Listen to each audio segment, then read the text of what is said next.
Alors bonjour à tous et aujourd'hui on va écouter Caroline donc bonjour Caroline, merci à toi d'accepter de témoigner aujourd'hui. Bonjour Aurélien. Voilà.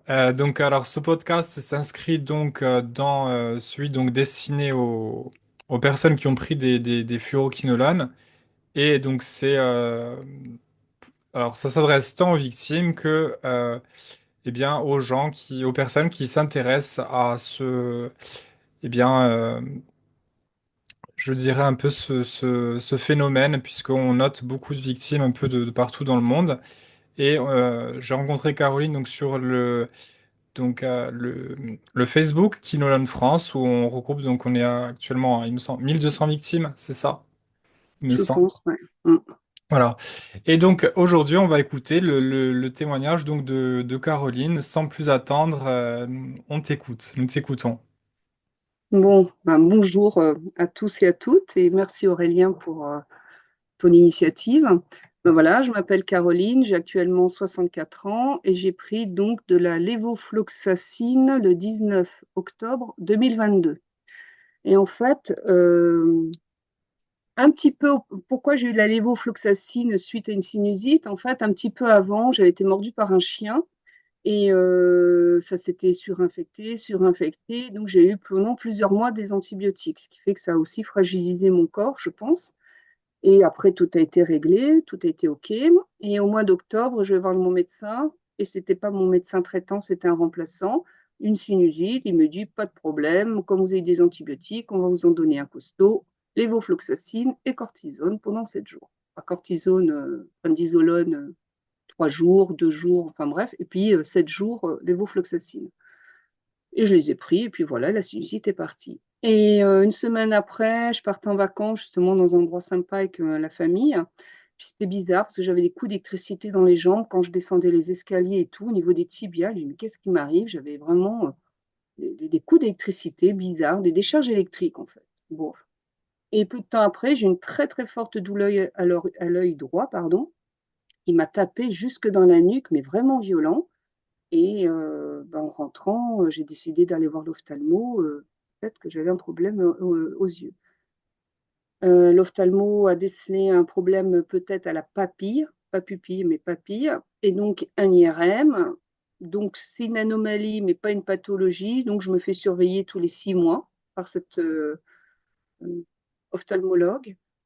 Mais j'avais toujours des douleurs de plus en plus terribles au niveau des bras, au niveau des jambes, des coups d'électricité et je commençais à être vraiment mal, aussi très très mal, des crises d'angoisse et je ne comprenais pas ce qui se passait en fait.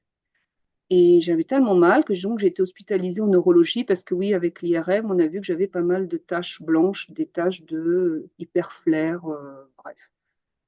Et je suis restée quelques jours et puis on n'a rien trouvé. Le neurologue, gentiment, m'a dit, écoutez, madame, c'est la vieillerie, au revoir. Donc je suis sortie de là, ok, je suis vieille. Mais toujours avec mes douleurs, on m'a donné des traitements. Oui, on m'avait donné du Laroxyl en gouttes, que j'ai absolument pas supporté, ça me rendait mais vraiment très très mal. Donc suite à cette période aussi où j'avais des crises d'angoisse terribles, donc j'ai été sous antidépresseur, donc escitalopram 5 milligrammes, qui m'a quand même permis de souffler. Et puis quelques mois après, donc le mois de mars, très mal au coccyx. Je ne comprenais pas ce qui se passait, mais vraiment, je ne pouvais même plus m'asseoir. Donc, scanner, IRM, et là, on a vu que j'avais une tumeur intracoccidien, c'est des restes des lésions mitochondriales au niveau du coccyx. Et donc, j'ai eu quelques mois après un autre examen et la tumeur n'a pas bougé. Donc, on a dit, on ne va pas charcuter, on ne va pas faire de prélèvement, ça ne sert à rien. J'ai dit oui, après tout, pourquoi pas, c'est pas plus mal comme ça. Mais après, la douleur du coccyx s'était un petit peu atténuée. Mais après, j'ai eu des très fortes douleurs de dos et ça n'a pas arrêté. Ça n'a pas arrêté. Et là où ça fait tilt, c'est que je comprenais pas ce qui m'arrivait. J'ai dit, je deviens folle, je deviens barjot, j'ai mal partout. Et vraiment, je culpabilisais énormément, énormément. Et c'est suite à l'article que j'ai lu donc de Clément, qui est coach sportif et qui a pris de la quinolone et qui était très très mal. J'ai lu cet article et je me suis dit, mais en fait, ce serait peut-être ça. Et là, j'ai compris. Donc tout de suite, je me suis rapprochée de l'association et en lisant les témoignages, bah, quelque part, c'est ça m'a rassurée en me disant: «C'est pas moi qui deviens folle. Effectivement, il y a un problème». Parce Hmm. que quand à chaque fois on se fait bouler de droite à gauche, ben, c'est pas évident. C'est pas du tout évident. En plus, à l'âge où j'ai, ben, on dit, je suis vieille, je suis bonne à c'était pas facile à vivre. Donc là, je me suis dit: «OK, c'est l'équinolone». J'en ai parlé au médecin, mais non, pas du tout, la furoquinolone, c'est rupture tendineuse. On n'avait pas de rupture tendineuse. Donc, c'est pas ça. Et après donc, heu, bah, je vis toujours avec énormément de douleurs. Donc, après j'ai eu très mal à la fesse, échographie, bah, j'ai une tendinite intrafessier. Après j'ai tendinite au niveau des chevilles, les ligaments enflammés, des écoulements, de penchements intra-articulaires. Hier, j'ai refait un IRM de contrôle, la tumeur n'a pas bougé, mais alors au niveau du bas du dos, c'est, des lésions, de l'inflammation. Donc très mal au dos. Donc bien sûr, je peux plus faire de vélo, je peux plus faire de la moto. Nager, c'est compliqué. Donc fonte musculaire énorme parce que même marcher, c'est fatigant, mais je me force. Donc voilà. Ça, c'est ton état aujourd'hui, et on précise que avant l'équinolone, donc tu avais une vie tout à fait normale et c'était inconnu pour toi, tous ces problèmes-là. Complètement. Ah oui, complètement, parce qu'en plus j'étais artisan, j'étais costumière, donc de travailler 15, 16, 17 heures par jour, les déplacements, enfin on était très très actifs et j'avais de la force, j'étais musclée, enfin bon, ça allait bien quoi. Enfin, j'étais bien. J'étais pas empêchée physiquement par quelque chose. Que maintenant, j'apprends à demander, j'apprends dès que j'ai mal à m'arrêter. La vision a complètement changé en fait. Et là, les médecins pensent que j'aurais peut-être de la fibromyalgie, donc j'ai rendez-vous avec un centre antidouleur au mois de juin et je vais voir ce que ça donne. Parce que actuellement, quand j'ai mal, ben, c'est l'opium le soir ou l'acupuncture la journée. Mm. Parce qu'à un moment donné, on m'a donné de la morphine, mais j'ai fait une allergie et j'étais couverte de boutons. C'était atroce. Je me suis grattée pendant une semaine. Ouais. Je le souhaite à personne. Mm. Tu as développé aussi une allergie aux huiles essentielles, c'est ça? Ah oui, c'est vrai, j'ai oublié. Ouais, ben, en cours de route, pareil, je ne pouvais plus rien manger du tout. Là, j'ai perdu 10 kilos. Dès que je mangeais, mais un peu, j'avais des maux de tête terribles. Donc, c'est le foie, en fait, hein. Donc, je l'avais le foie abîmé. Et à un moment donné, j'avais un début de rhume et quelqu'un me dit: «Ah, mais toi du Ravinsara à la plante des pieds, puis un peu d'essence ici de je sais plus quoi». Maman, j'étais mais malade. Mais Mm. je tenais pas debout, j'ai titubé, j'avais tout le tour de la bouche qui était complètement anesthésié, j'arrivais plus à parler pendant 2 jours, mais vraiment, je me dis: «Mais qu'est-ce qui m'arrive?» Puis après, ça s'est calmé et rien que de sentir une huile essentielle me rend mal, j'ai envie de vomir et j'ai mal à la tête. Donc je fais très attention, déjà dans ce que j'achète toujours des trucs naturels ou je fabrique moi-même, mais les huiles essentielles, c'est rédhibitoire, je supprime. Mm. Je peux plus, ça me rend malade. Donc en fait, ouais, c'est un peu une hypersensibilité maintenant, un peu à tout. Mmh. Est-ce que tu as de la sensibilité par rapport à la lumière, par exemple? Oui, j'ai toujours des lunettes de soleil, la lumière me fait mal. Mmh. Là, tu l'avais avant? Tu avais déjà peut-être un terrain ou je sais pas. Heu, ouais, je mettais les lunettes de soleil pour me protéger les yeux, mais là, ça me fait mal, quoi. Si je l'ai pas, je suis obligée de plisser les yeux, ça me fait mal. Avant, c'est vrai que je les mettais tout le temps parce que, ben, pour me protéger, parce que je mais est-ce que ça me faisait mal? Sincèrement, je peux pas le dire, je ne sais pas. Mais là, oui. Et est-ce que Et tu puis as pareil oui?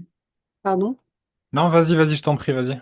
Ah et puis, aussi très, très sensible au niveau auditif, hyperacousie. Il y a des bruits qui me je peux pas. Je suis obligée de m'éloigner et je suis très, très sensible au bruit. Par exemple, quand il y a une émission, je m'écoute des émissions même, France Culture ou quoi et quand au départ, il y a énormément de musique pendant que la personne parle, c'est fini, je comprends plus, la musique prend le dessus, m'envahit et j'ai beaucoup de mal à à entendre et à écouter. Les bruits de fond, je peux pas. Ah Est-ce non, que, j'aime pas ça. est-ce que tu as noté aussi peut-être au niveau de tes capacités cognitives, alors tu as peut-être un brouillard cérébral. Est-ce que là, tu as vu des Ah différences oui. aussi? Ah oui, voilà, j'ai beaucoup de mal à l'apprentissage. J'ai beaucoup de mal à comprendre des trucs. J'ai du mal à, comme je dis, je comprends vite, mais il faut m'expliquer longtemps. C'est vrai que Ouais.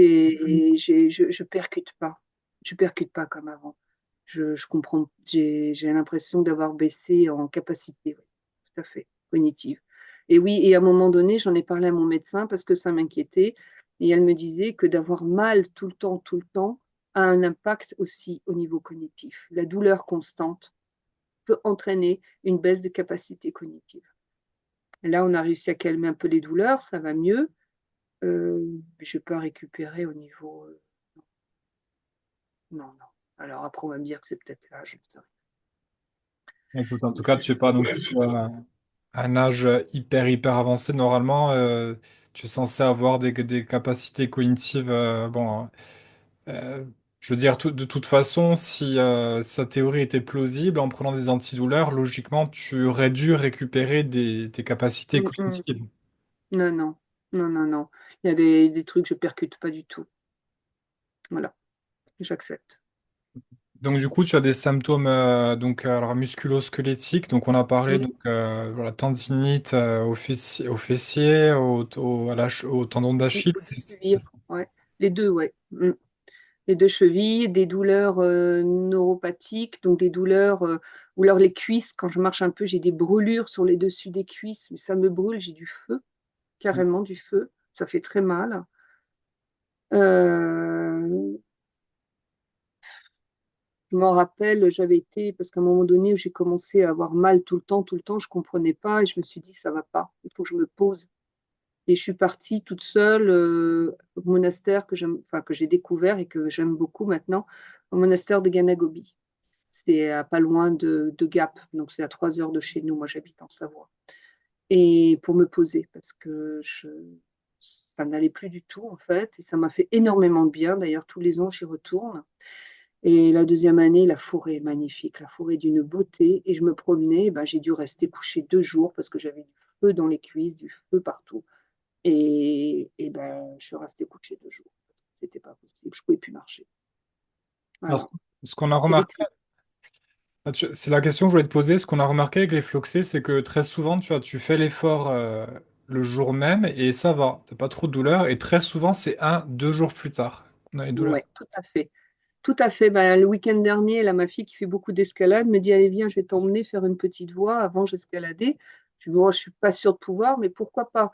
Et c'est vrai, elle est sympa parce qu'elle a bien tiré sur la corde, elle m'aimait bien, elle m'aidait bien, pardon. Et j'ai pris des voies très, très faciles. Et de pouvoir m'agripper comme ça, être sur la roche, ça m'a fait un bien fou parce que j'adore ça. Et je me suis dit, oh, c'est magnifique, j'y arrive. Mais vraiment, j'étais heureuse, c'était une victoire.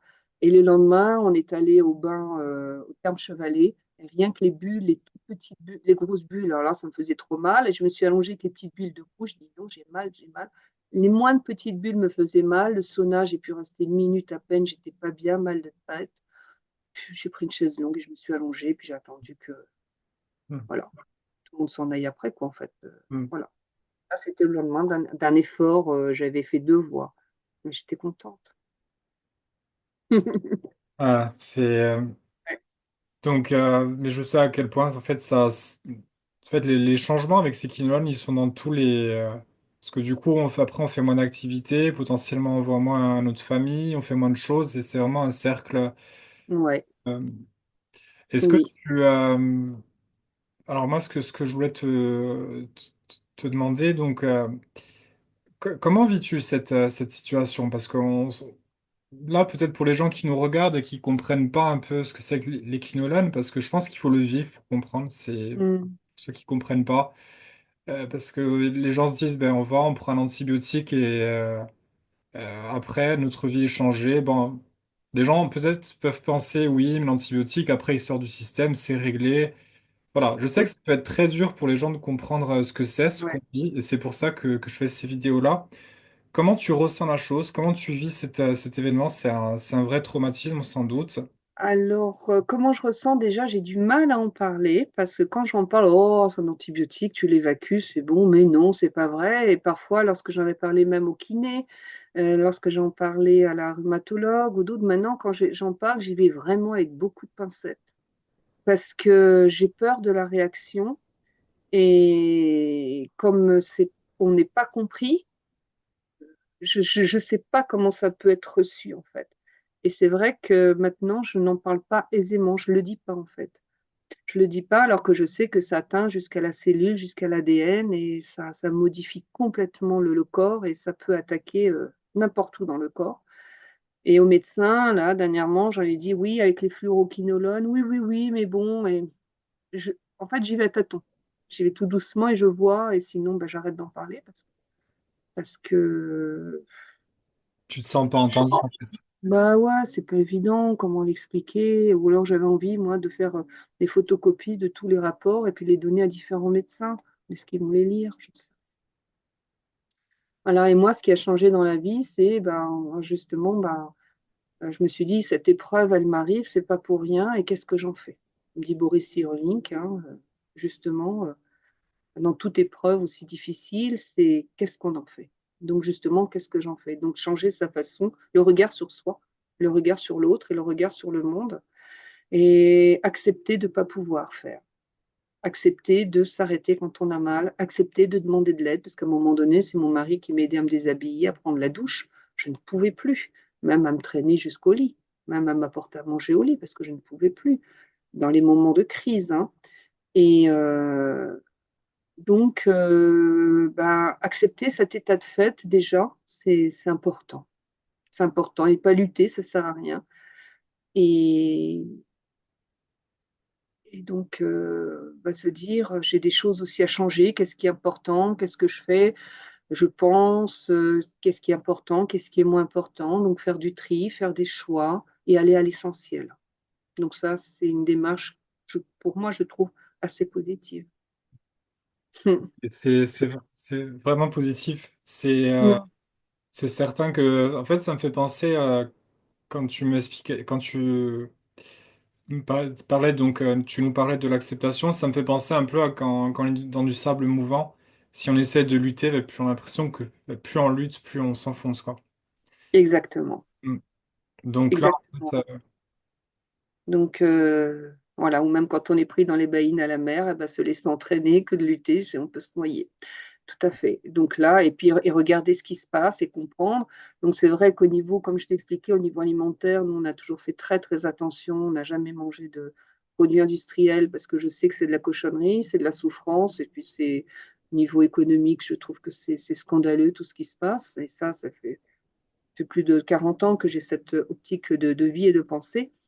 Donc, j'ai jamais mangé vraiment de produits industriels, mais faire encore plus attention à l'alimentation et comme je disais, il faut vraiment, vraiment, vraiment que j'arrête le sucre. ouais, ça, c'est Vraiment. sûr. C'est-à-dire le sucre, bah, je mets plus de sucre dans le café depuis très très longtemps, mais parfois, j'ai arrêté les bonbons il y a 2 ans parce que je suis une gourmande, mais le sucre dans tout en fait. Et puis arrêter les laitages et les produits laitiers. Voilà, j'habite en Savoie, mais il faut arrêter parce que je sais que c'est inflammatoire. Donc Pas pour ça, c'est, je dirais, c'est un peu le côté positif de cette situation, c'est qu'après, ben, on met tout en place pour aller mieux, que ce soit Mm. au niveau alimentaire. Tu vois, par exemple, est-ce que tu bois de l'eau, tu filtres ton eau, je Oui, suppose, ouais. oui, oui, j'ai un Berkey aussi. Toi Ah aussi. ouais. Et voilà, et j'ai changé les filtres il n'y a pas longtemps. Et je lui ai Ah, dit, ouah, parce que j'avais mis 8 mois avant de changer. Il m'a dit, non, il faut les changer tous les 6 mois. ouais. Et j'ai dit, ouah, l'eau est plus fraîche. Et oui, oui, oui. Ah ouais. Ah ouais, parce que les cochonneries qu'il y a dans l'eau, c'est terrible. Hmm. Ça, c'est, Et le filtre. ben ça, en fait, je pense que c'est indispensable. Donc, le filtre à eau et le dentifrice sans fluor, je pense que c'est un des premiers trucs qu'on met en place. Je sais pas si Oui, toi aussi. oui, oui, tout à fait. Oui, oui, oui. Ouais, ouais, ouais. Arrêter le fluor. Oui, oui, les dentifrices. Non, je prends des dentifrices à base d'argile, enfin des. Une fois, je l'ai fabriqué moi-même, c'était pas concluant. Je fais beaucoup de choses moi-même, mais le dentifrice, j'y suis pas arrivée. Bon, peut-être ça va venir. C'était pas concluant du tout, mais bon, voilà, Et tout est perfectible de toute façon. voilà. Euh, et du coup, alors là, on a parlé de donc des symptômes que tu présentais, la manière dont aujourd'hui tu vois comment tu vis ce traumatisme. Je voulais te demander, alors est-ce que tu es sujet aux rechutes? Est-ce que tu as noté des, euh, des changements, alors que ce soit dû au climat, ton alimentation, parce que beaucoup de gens ont développé une sensibilité au soleil. Beaucoup Hmm. de gens, on écoutait l'autre jour Claire, hier, quand elle mange du bœuf, elle va avoir des rechutes, par exemple. Est-ce que tu as noté des Non, sensibilités? non, j'ai pas noté. Non, je sais que quand j'ai pour un truc bête, hein, anodin, et j'ai une montée de stress, il n'y a pas de souci là, c'est vraiment une montée de stress qui me dure 2, 3 jours, incompréhensible pour moi et l'entourage. Après, j'ai très très mal, voilà. Ensuite, alimentaire, non, en fait, c'est les douleurs, elles viennent, elles repartent, mais j'ai pas trouvé encore le facteur déclenchant. J'ai pas remarqué, hein. J'ai pas trouvé encore. Non, non, non, non. Mais ouais, C'est j'ai ça pas qui est trouvé dur. ce qui me donnait des grandes poussées où j'étais vraiment très mal. Mm. C'est ça qui est Mais dur à identifier, hein. ouais. Ça, il Euh, faudrait que je l'identifie parce que même avec l'entourage, parfois ça m'arrive de dire oui, oui, ce soir on fait ceci, cela. Et puis à la dernière minute, je dis non, je me suis couchée, je peux pas. Donc maintenant, l'entourage le sait, je peux faire faux bond la dernière minute parce que je vais bien et 2 heures après, je suis couchée parce que j'ai mal partout. mm, Et ça prévient pas. Ça tombe dessus, ça prévient pas, même s'il n'y a pas eu de stress, rien du tout. Et le climat, j'en sais rien, mais après, il faut noter tous les jours et je trouve que c'est laborieux mm, pour moi de noter. Alors non, mais c'est vrai qu'il faudrait que je le fasse en entendant justement le reportage avec Claire. Je me suis dit, ouais, effectivement, je devrais, quand j'ai mal, essayer de savoir qu'est-ce qui s'est passé les heures précédentes, qu'est-ce que j'ai mangé. ouais. Ce serait judicieux, effectivement. Mais en fait, c'est vrai que c'est bien de noter, on a plus de lisibilité. Et d'ailleurs, en parlant de ça, concernant ton sommeil, est-ce que tu as noté des changements depuis la prise des quinolones? Maintenant, parce que non, non. Bah, disons que je prends l'antidépresseur le soir, je prends l'opium le soir, donc c'est vrai que ça m'assomme un peu. Mais ensuite, oui, à un moment donné, oui, ben oui, à un moment donné, j'avais des réveils nocturnes de douleur. La douleur me réveillait, je passais des nuits blanches à souffrir, souffrir, souffrir. Je savais plus comment me mettre tellement j'avais mal. Ah, Et ah oui, j'ai eu une période, c'était affreux. Les douleurs me réveillaient la nuit parce que les douleurs que j'ai un fessier ou de cheville et tout ça, je l'ai pas quand je marche, je les ai quand je suis couchée. ah, Ça me réveille. Ouais, ouais. C'est étrange, ouais. Je les ai surtout la nuit et ça me réveille la nuit. ouais, Ouais. c'est ça Hum, hum. Et Et quand ça, tu marches normalement, par contre, t'as pas trop de douleur. ouais. Ah bah ça dépend. Parfois je marche comme un canard, je marche en crabe. Parfois j'ai ma jambe qui se déforme parce que je suis obligée de compenser avec les douleurs de dos. Et j'essaie de bien remettre mon genou droit. J'ai des bonnes chaussures.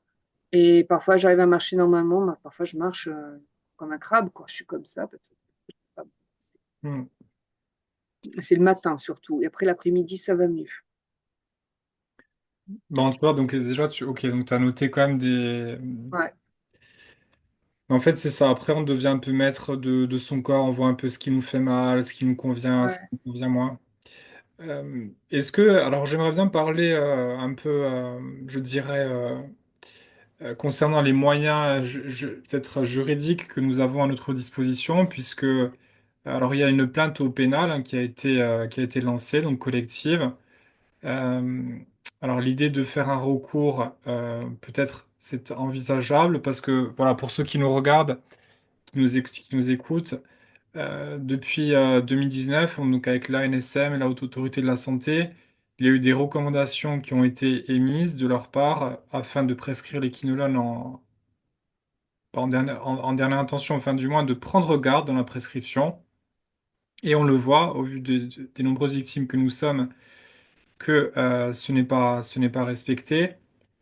hum, Et de ce fait, il est légitime de se demander des actions en réparation. Alors, une plainte au pénal a été faite. La plainte au pénal ne vise pas à être indemnisée, elle vise juste à engager la responsabilité pénale du médecin pour blessures et voilà, des préjudices. Mais de notre côté, nous, victimes, nous pouvons intenter des actions. Alors, on peut faire un recours au NIAM, qui est un organisme donc auprès duquel on peut obtenir une indemnisation. Il faut construire un dossier assez solide, peut-être se munir d'un avocat, ça c'est à la discrétion de la personne. Et aussi on peut faire un recours à saisir une juridiction, mais là, encore une fois, ça a des frais. Et comme on le disait tout à l'heure, Caroline, pardon pour cette petite parenthèse, mais comme on le disait tout à l'heure, lorsqu'on est dans cette situation, la dernière chose qu'on veut faire, c'est aller se battre, à chercher des avocats, à dépenser de l'argent. On a surtout envie de se recentrer.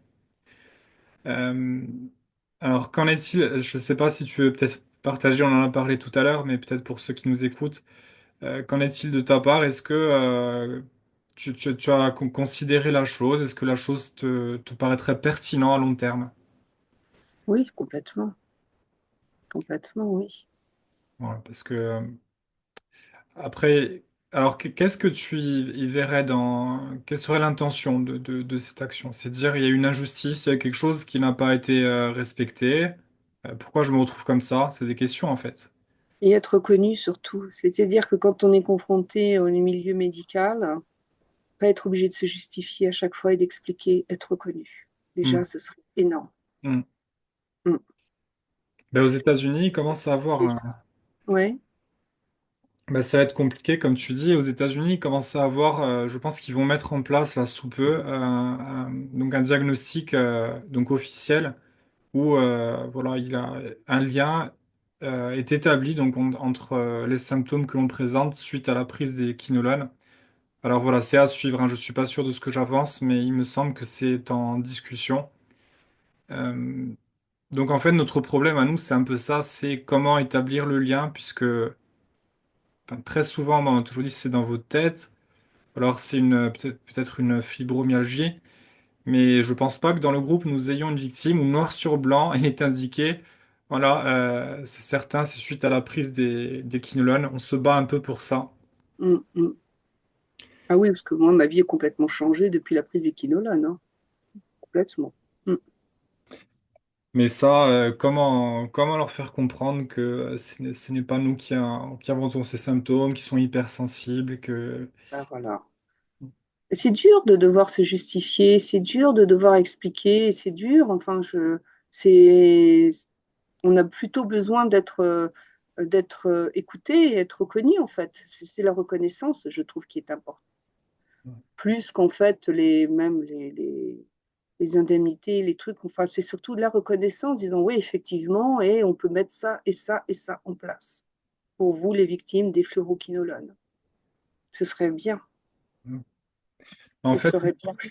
en Mm. fait, c'est ça, même s'il n'y a pas de traitement, déjà qu'on soit validé, qu'on est... Ouais, Ça, c'est important. je trouve. Je trouve que c'est important.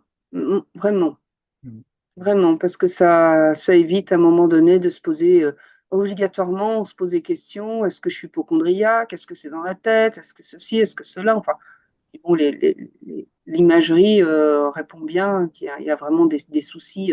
Enfin, moi, dans mon cas, c'est vraiment inflammatoire, hein. Et non, c'est pas normal que ce soit arrivé comme ça. Ça n'arrête pas. Ça n'arrête pas. Et Et ça, puis là c'était les fesses. Après, c'est les chevilles. Qu'est-ce que ça va être dans 3 mois, quoi? Parce que là, c'était il y a quelques mois, c'est tout. Les chevilles, c'était il y a 15 jours. Enfin, il y a un mois, même pas, j'ai fait l'écho des chevilles parce que j'ai très mal aux chevilles. Ça a commencé il y a un mois et demi. Ça fait plus d'un an et demi, bientôt 2 ans que j'ai pris cet antibiotique. ça fait un an et demi, ouais.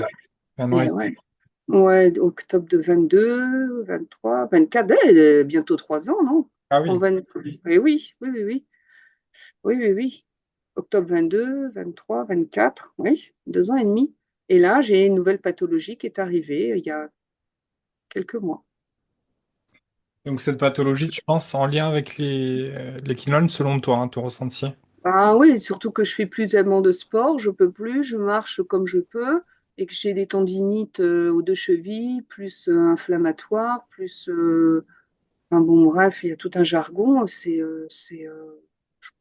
Ah, pourquoi? Et puis même la tendinite intrafessier, c'est surtout pour les sportifs. Les sportifs qui ont ça, on peut pas dire que je suis vraiment une sportive. Je peux même plus faire de vélo, je peux plus nager, je peux plus rien faire. Ouais, non, tu veux pas t'attraper une tendinite au fessier comme ça en restant... Non, bah non, non, j'essaye de faire le maximum de choses quand je peux, mais non, c'est pas normal, c'est pas logique ça. Et donc aujourd'hui, C'est pas logique, oui. aujourd'hui, tu vois encore peut-être, est-ce que tu cherches encore des réponses de la part du corps médical, par exemple, est-ce que tu dis, allez, tiens, je vais voir un neurologue, peut-être qu'il va me délivrer, qu'il va poser un diagnostic, où tu en es dans cette Bah approche? justement, là, j'ai vu un post de Philippe Coville en parlant de neurologue spécialisé. J'ai fait une capture d'écran, là, il y a un post il y a quelques jours. Et donc, il donnait le nom en région parisienne, mais en province, aller voir un neurologue spécialisé dans ces problèmes neuropathiques de douleur. Je dis, je vais regarder s'il y a un neurologue autour de chez moi, essayer de prendre un rendez-vous. Voilà. Ensuite, malheureusement, c'est juste penser les blessures, mais les blessures continuent à venir. Voilà. Donc là, je vais revoir la rhumatologue. Est-ce qu'elle va peut-être l'entendre maintenant? Je sais Donc pas. en fait, ce que tu cherches, c'est pas tant qu'on, si j'ai bien compris, qu'on atténue tes symptômes. Enfin, bien entendu, bien sûr, tu veux moins Mm. souffrir, mais surtout, c'est voilà une reconnaissance. Puis ça vient de ça, croyez-moi, en fait, c'est ce qu'on attend tous, je Ah pense. ouais. Et puis, jusqu'où j'ai continué à me dégrader parce qu'apparemment, pour pas mal de personnes, ça s'arrange. Moi, ça fait bientôt 3 ans et je continue à me dégrader. Alors, est-ce que si c'est le facteur de l'âge? Je n'en sais rien. C'est compliqué. On va rappeler, tu as quel âge, Caroline? 64. Combien, pardon? 64, pardon. En 64, on est quand même. Enfin, moi, je connais plein de gens, 64 ans, ils sont en pleine forme. Oui, Ça va pas dire qu'ils bah sont. bien sûr. Ma mère, elle a 88, elle pète la forme. Non, mais Ah, c'est. Mais ouais, non, je- enfin, moi, je vois que les pathologies continuent. J'ai des nouvelles pathologies qui arrivent. Les anciennes restent et des nouvelles arrivent. Alors, voilà. Donc, malgré donc un style de vie, bon, tu oui, t'alimentes bien, tu fais attention à toi, tu as l'écoute de ton corps. Et malgré ouais. ça, les aggravations continuent. Est-ce que tu as des jours quand même où tu as vu, tiens, aujourd'hui une amélioration? Ça t'est déjà arrivé en 3 ans? Ouais. Oui, l'autre matin, je me lève, je dis, oh super, j'ai pas mal, je marche. Ah, Je marche normalement, c'est merveilleux. fait plaisir. Voilà. Bah, ouais, ça fait plaisir, mais ça dure pas longtemps. Mais quand ça arrive, je le remarque, je dis, ah, ça fait du bien. Voilà. Et là, je ne suis plus réveillée la nuit par les douleurs. Ça y est. Depuis que j'ai mis les bouillottes et des coussins sous les genoux, ça bascule le dos et ça va beaucoup mieux, quoi. Mais bon, C'est Claire hier qui parlait de mettre une bouillotte sur les reins pour accélérer un peu la détente. ouais. Ouais, mm. Voilà, il y a un kiné aussi qui me disait que c'était très important les reins et de manger quelques noix tous les jours. Donc c'est ce que je fais, je mange quelques noix tous les jours. C'est très bon dans la médecine chinoise. Ouais. Voilà. Et après, voilà. Et j'essaye, je prends pas de compléments, je prends rien du tout. J'essaye d'être vraiment à l'écoute de mon corps et savoir ce qui est bon, ce qui est pas bon, comment avancer. Et c'est une façon de faire hein, comme une autre, mais je, voilà le constat aujourd'hui. Écoute, en tout cas, C'est Caroline, pas déguingué. en tout cas, Caroline, bah, écoute, je pense on a tout dit aujourd'hui. Ben, regarde, maintenant, ça fait un témoignage de plus. Et Oui, tu vois, moi, je pense que plus on est de témoignages, donc peut-être qu'un jour on va nous croire. Peut-être qu'un jour on va nous croire. Euh, Puisque c'est un peu le but hein, de tout ça, que vraiment. On voit que on n'invente pas forcément, que derrière, il y a des gens, il y a des vies qui ont été profondément bouleversées suite à la prise de ces antibiotiques. Et nous, on souhaite que vraiment le consentement éclairé du patient soit respecté. On le sait, il y a la loi Kouchner hein, qui prévoit qu'on doit prévenir le patient des effets secondaires. On note que tout ce que j'ai non. interviewé d'un majorité, on le sait, c'est pas respecté. Euh, Voilà, normalement, cet antibiotique devait être prescrit en dernière intention. On le voit, ce n'est pas respecté. J'ai même interviewé quelqu'un, ça lui a été prescrit en visio, donc à distance. Ouais, Oui, c'est. Alors, inconscient. mais tu vois, en fait, si un médecin demandait est-ce que vous avez des antécédents de tendinite, voilà, si l'antibiogramme est fait, qu'on voit qu'un autre antibio est prescrit, pourquoi ne pas prescrire celui-ci? Bon, on le voit, à l'heure d'aujourd'hui, ce n'est pas en place, malgré des organismes puissants qui font partie, je veux dire, qui sont sous la direction du ministère de la Santé. Voilà, des recommandations qui sont émises et aucune suite, malheureusement, enfin, en ce qui nous concerne. Peut-être qu'il y a des médecins consciencieux, attention, il ne faut pas tous les mettre dans le même panier. Mais nous, victimes, en tout cas, nos médecins n'ont pas respecté cela. Euh, Écoute, est-ce que tu voudrais rajouter quelque chose, Caroline, à ce témoignage, peut-être pour les victimes et pour ceux aussi qui nous écoutent, qui ne sont pas concernés directement? Bah déjà, ce serait bien, là, ce dont tu parlais, de pouvoir mettre un lien sous la vidéo ou au moins le renoter. Tu sais, tu m'en avais parlé, je l'ai noté, mais je m'en souviens plus, perte de mémoire. Le lien? Ouais, sur ce dont tu me parlais, là, justement. Alors, on parlait du lien pardon, attends, ah oui, de recours au lien, bien sûr, pour faire un recours à l'ONU. Voilà, Oui, voilà. J'ai ok, oublié la perte de mémoire, pas mal. effectivement. Non, Voilà. effectivement, parce que ça, c'est important. Donc, c'est un organisme auprès duquel on peut faire un recours donc, pour être indemnisé. Donc, et c'est gratuit. La procédure et l'expertise est gratuite. Donc, Hmm. effectivement, c'est une Le bonne mettre suggestion. voilà, le mettre sous le, en lien, en fait. Oui. Et puis également, donc, bien sûr, le lien du groupe Facebook qui nous apporte tant de soutien. Ah oui, ça m'a fait, j'ai eu un énorme soulagement parce que je me suis dit, bon, bah, je suis pas folle. Ouais, Voilà. Non, mais c'est ça, hein, et c'est pas de ma faute, en fait. J'ai déculpabilisé parce qu'à un moment donné, je culpabilisais. ouais, Et là, je dis, ouais, effectivement, je suis une victime de cet antibiotique. Et ce que je peux dire, ben, courage, hein, courage ouais, à tous ceux et celles qui ont pris ces antibiotiques. Et pour ceux qui n'en ont pas pris, ben, effectivement, on est, on est victime de quelque chose qui est vraiment insidieux parce que ça attaque n'importe quelle partie du corps. On ne peut pas le quantifier, on ne peut pas le peser, on ne peut pas le mesurer, on ne peut rien faire hormis de l'imagerie, mais les prises de sang sont bonnes, tout est bon. Et c'est pas évident, en fait. C'est vraiment, c'est sournois, hein. Alors, ben, écoute, Caroline, je tiens à sincèrement te remercier donc, pour ton témoignage. On met une autre pierre à l'édifice grâce à toi. Et moi, je vais continuer ce travail, donc à interviewer le plus possible de victimes de ces antibiotiques. Donc, toujours dans ce but de peut-être qu'il y ait plus de prévention, de sensibilisation et que les victimes se sentent moins seules.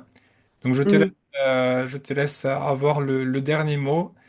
Voilà, je te laisse la parole pour un message de fin donc de cette vidéo. Donc je te remercie encore, Caroline. Bon, bah, écoute, je te remercie aussi, Aurélien, pour ce que tu fais, de permettre justement de pouvoir s'exprimer de vive voix. Et c'est vrai, comme tu dis, de pouvoir mettre un visage sur des pathologies, des cas, c'est important. Donc, c'est pour ça que j'ai répondu favorablement à ta demande. Et vraiment, merci. Un message, ben oui, un message espoir, parce que de toute manière, lorsqu'on traverse des périodes compliquées, obligatoirement, on est toujours dans un rythme de vie, tout le temps, tout. Et lorsque l'engrenage s'enraye, pour différentes raisons, c'est toujours des occasions pour ben, se remettre en question, remettre aussi en question notre façon de voir les choses, notre façon nos priorités, ce qui est vraiment important, ce qui n'est pas important. Donc, c'est très important et très constructif de toute manière. Donc, en cela, parce que se lamenter, pleurer, ça fera rien, malheureusement.